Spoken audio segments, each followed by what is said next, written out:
Listen to the vibes. Welcome, everyone, to another episode of Vibes. I'd like to welcome here Terry Whalin, who is an editor and an author who has more than 60 books to your name and also written for more than 50 magazines. So let's get to know Terry and have a great conversation. Terry, tell us a little bit more about you. Yeah, Kyle. I majored in journalism in college and at Indiana University, one of the top 10 journalism schools in the country. And that's what I thought I was going to do with my life. I thought I was going to be chasing stories and working at the Indianapolis Star or the Chicago Tribune or one of those kind of places.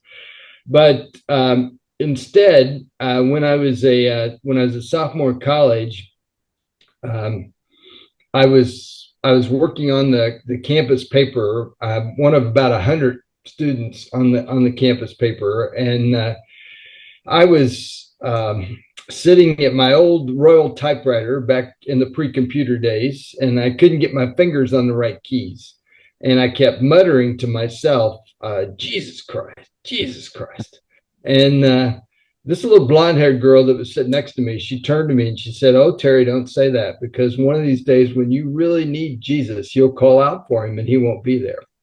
And I thought, what is this? I'm a Christian. I go to church when I'm at home. I read the Bible in church when I'm at home. I mean, I was on a campus with 30,000 people. I was rebelling from my childhood and the way I'd been brought up. And she suggested that I go to this little bookstore couple blocks off the Indiana campus. They had pretty cards and posters, and maybe I'd find a book that interested me. So I wandered down there a few days later, and I bought this book called Jesus the Revolutionary. I thought, how in the world could Jesus be a revolutionary? I had no idea. So I took that book back to my room, read it, and about that time, somebody invited me to a little gathering in downtown Bloomington. They were sitting on scraps of carpets and little candles lit. And I knew when I went there that those people had something that I didn't have. And so I got a Bible, and I've been going that direction with my life ever since. And so instead of working at a big city newspaper, I joined a group called Wycliffe Bible Translators, and I spent 17 years of my life with them. I worked on a New Testament down in Guatemala that wouldn't have existed if I hadn't have done that. And then I wandered back to my writing after that, and that's kind of where I've been ever since, is doing all this book and magazine stuff that I've been doing. So You've taken quite an interest in helping other people write books. What got you on that path? Yeah, I realized that my own work is if nothing else, it's built on all the things that I've learned from other people. And so, yeah, I do feel responsible to be helping other people learn about the business, try to figure out how they can succeed and do better. So I've written several books in that realm, the how to write type books. And I guess my transformational experience, Kyle, that happened to me is in 2007. I was a literary agent back then, and Mark Victor Hansen, the co-author for the Chicken Soup for the Soul books, invited me out to Los Angeles. They were having this big mega marketing university, they called it, and there were probably about 400 people there. And at that point in my life, I'd probably written 50 books for traditional publishers. So I'd gotten advances, and they'd made pretty books, all that kind of thing. But my books really weren't selling. And so, they give you an advance, but then your book has to sell enough to make some more money after that advance. And so I was getting my negative royalty statements from these publishers. And so it was really during that event in 2007, I was sitting there listening to all these speakers. It's almost like I woke up, because I realized how little I was doing personally to market and promote my own book. And so I had a little terrywhalin.com website, but I was doing nothing else in that area. So I decided to change, to make some differences in my life. One of the speakers at this conference was the other co-author on Chicken Soup for the Soul, Jack Canfield, who's written this book called The Success Principles. And I have a copy here on my desk. And basically, Jack has analyzed, what does it take to be successful? And the very first principle that he talks about is that I will take 100% responsibility for my own success. Mm-hmm. And hey, none of us want to take 100% responsibility. We want somebody else to do it. We want some editor, some publisher, some agent, somebody else in our life. But I decided back then that no matter what, I was going to take 100% responsibility for my own success. So I started blogging, and my blog has 1,700 entries in it at this point. I found an article about a year ago that said I was one of the top 27 content producers out there, along with Seth Godin and Ryan Holiday and all these well-known people that I know. They had my name in there with everybody else, and so it's just been what I've been doing. I'm active on social media. I have 180,000 followers on Twitter. I have over 19,000 connections on LinkedIn, and it's just something that I fit into my day and my routine because I want people to know about the kinds of things that I'm doing and the books I've written, and help those people as much as I can in that process. What's one of the biggest mistakes people make, not only in writing, but also trying to get their books out there? Well, there's a lot of misconceptions that people have about their book. And a lot of the publishing process, from what I've learned, is outside of our control. Nothing we can do about. All we can do is our part.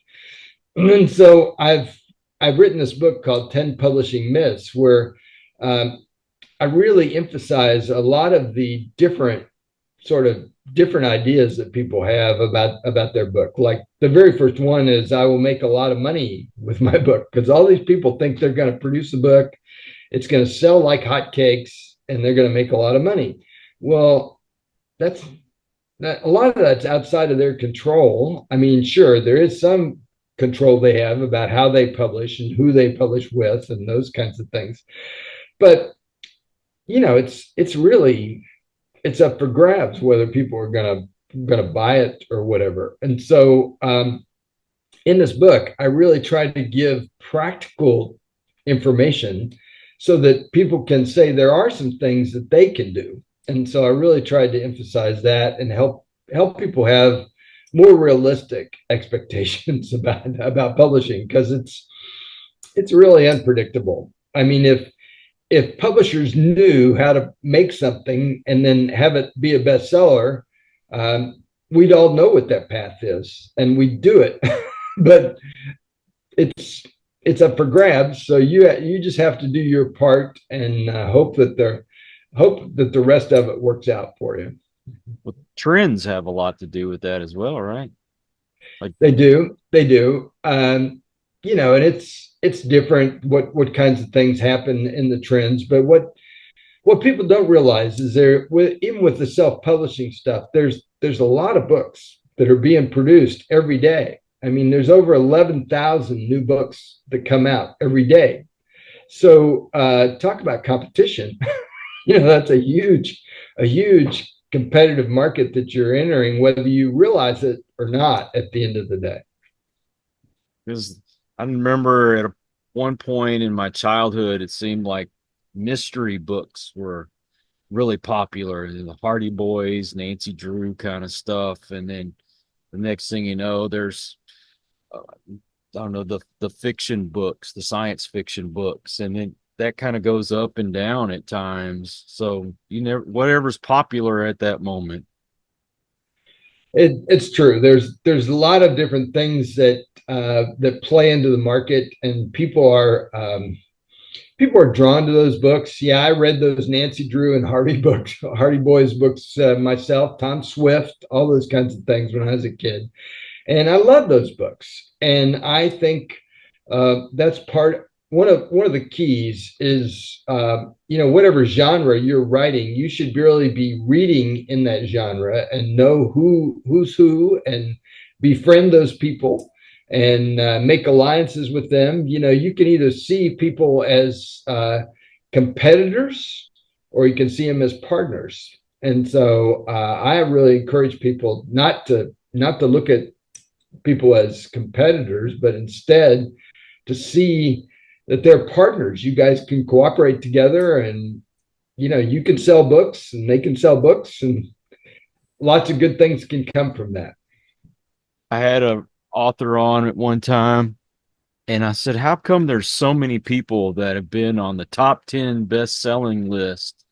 It seems like everybody's on there, and they were explaining to me, you might be for about an hour, but you boast, "Hey, I was on the top 10 selling list," even though it wasn't an hour. I don't have to tell them that part, but is that really the case?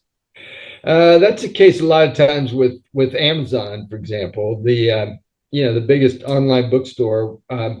At Morgan James Publishing, where I work, a New York publishing house, we really try to discourage our authors from using the word Amazon, because retailers don't like that word, because they believe that Amazon has destroyed their business over the years. And so, we want to be careful. We sell books on Amazon, but we also sell books on over 180 online platforms. So we sell books at Target and all kinds of places out there, rather than just emphasizing that one place. So, there's sort of a balance that you have to learn about and achieve as an author. But yeah, Amazon is a big player out there, so you can't ignore them. That's for sure.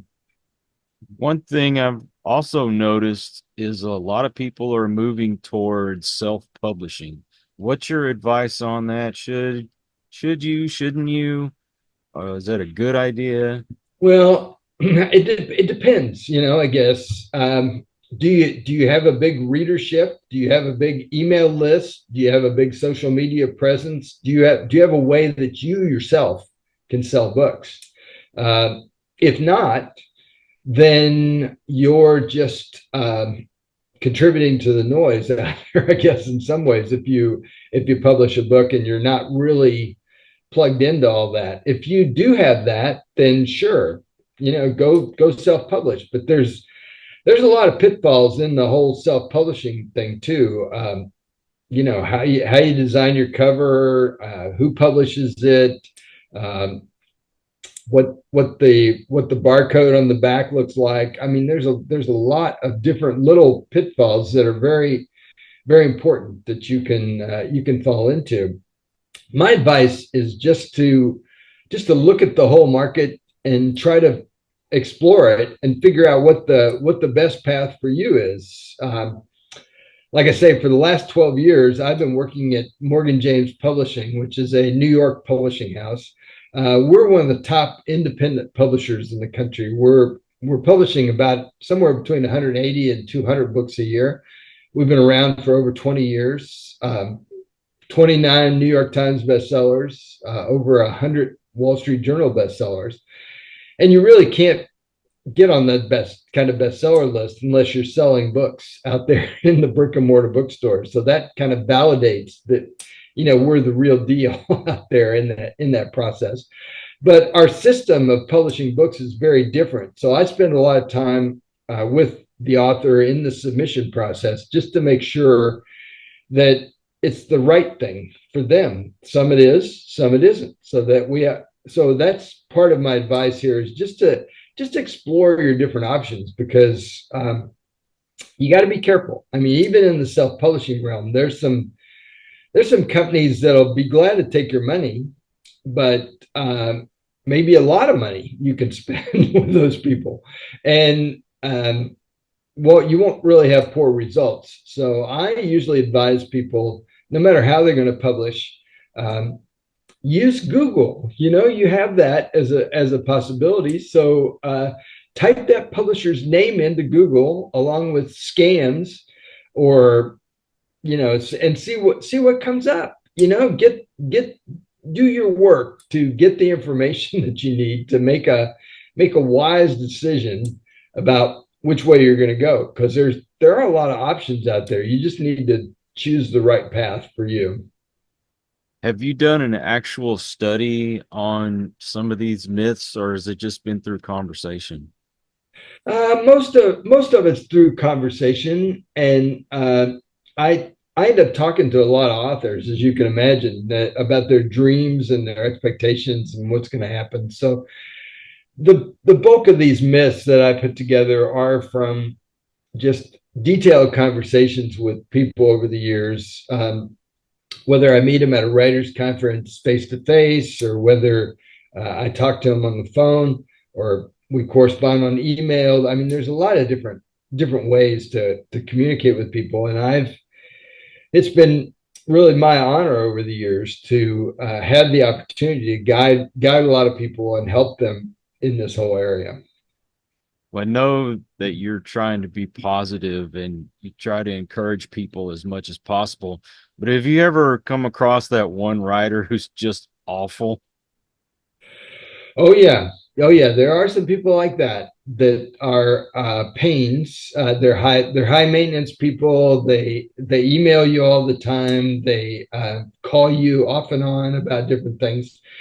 And those are the people that we don't want to acquire at Morgan James, because we say, internally we may say, no more knuckleheads. That's really what we're saying, because you can imagine. I mean, we've published over 6,000 titles, sold 25 million books. I mean, we have a few knuckleheads, in our group, but we don't want any more of them. So yeah, there are some people like that, and mostly, from my experience, they're actually unaware that they're actually like that. They just don't know. But I guess I'd advise people to be aware of how you're coming across, and whether you're really high maintenance, or whether you're trying to be balanced in that process. And you've written for 50 different magazines? I have. Yeah, I've written for a lot of different publications, and you can imagine those things come and go. So a number of those places don't exist anymore. But yeah, I started out really in the magazine business, and that's a great way to get out there. What people don't realize about writing for magazines is you can reach way more people doing that than you can with a book. I mean, the numbers, Kyle, if a book sells 4 or 5 thousand copies during the lifetime of the book, that's really a good number. Where on the magazine front, I mean, it's pretty easy to reach 100,000 people, with a magazine article. So I usually advise people to write in both areas, publish books, but also make sure you're reaching more people, which you can easily do with a magazine article, which is shorter. It's shorter than a 50,000, 100,000 word book. You can write 500 words or 1,000 words and reach a lot of people in the magazine area. Were those a lot of how-to articles, or did it vary? It varies. One of the most popular magazine articles are personal experience articles. And all of us have strange, different personal experiences. So I usually advise people, if they have some different experience, take a few minutes, write it down, capture those pointed statements that somebody said to you, or you said to somebody else, and then weave those into an article. From my experience, a lot of magazine editors are looking for holiday articles, for example. And so we're coming up toward the holidays here, but if you have some strange or different Thanksgiving experiences, or even at Christmas or 4th of July, or any of these holidays, can be something that goes into a magazine article. And those are the type of articles that these editors are actually looking for. So you can really capture their attention and get published in these places that maybe you don't think you're going to be able to reach. But it's pretty simple. If you pitch them what they're looking for, then they're going to be interested in it, and they're going to publish your work. Well, we're getting short on time, but do you have a really great story you can share with us? A really The one that you've written? Oh yeah, I've written this 10 publishing myths book, and really it emphasizes 10 different myths, and I encourage people to get it. One of the easiest ways to get it is to go to publishingoffer.com. Just type that into a web browser, and that'll go over to my page where you can get the book, the real book, for only $10, along with $200 of bonuses that I send as well with that.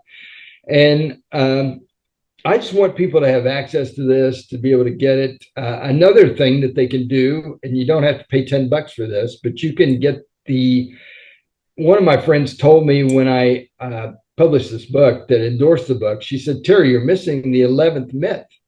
And I'm like, okay, what's the 11th myth? She says, the 11th myth should be that if I send my book to Oprah, she'll book me on her show.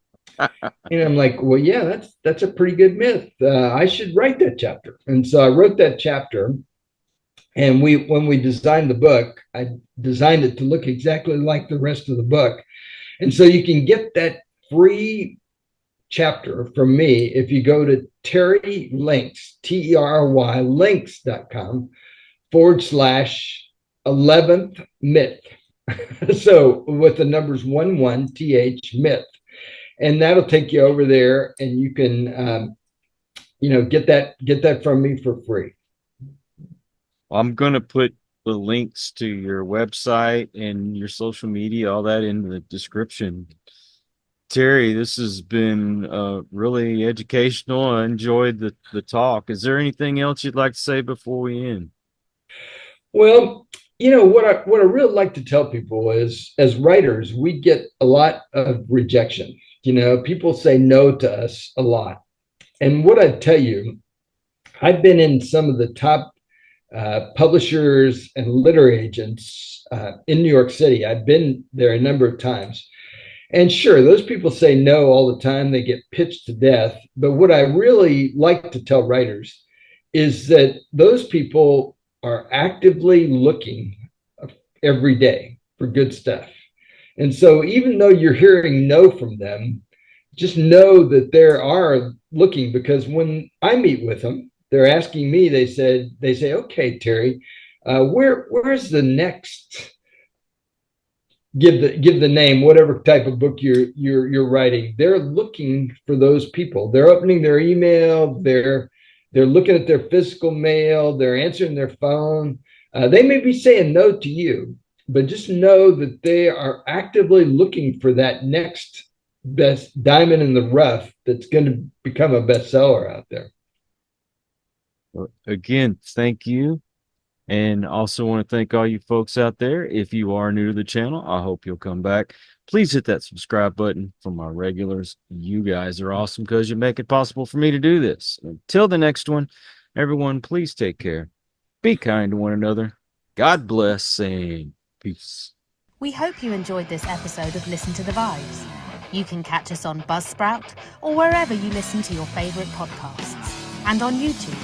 Follow us on Facebook at The Vibes Broadcast Network